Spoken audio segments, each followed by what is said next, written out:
Hello বন্ধুরা, আজকে আমরা গোসল বাড়িতে গেছি। এই দেখেন আমার অবস্থা। ওরা ওরা আমাদের অবস্থা কি করছে দেখো।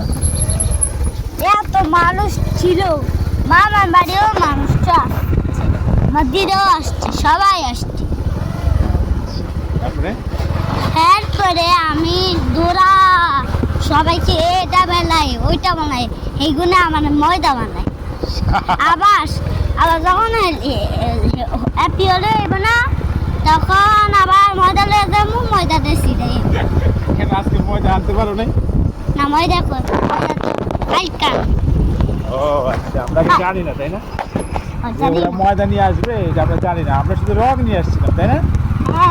হ্যাঁ, আমরা শুধু আজকে রং নিয়ে আসছিলাম, কিন্তু ওরা কালকে রং আর পরে যাবো না তখন আমি রং আর ময়দা লয়ে দিলাম। রং দিয়ে সব দিয়ে ময়দার মধ্যে ডাললাম, মধুদের উদ্দেশ্যে কিছু বলো। আচ্ছা, তুমি কি আবার ঠাকুর দেবে?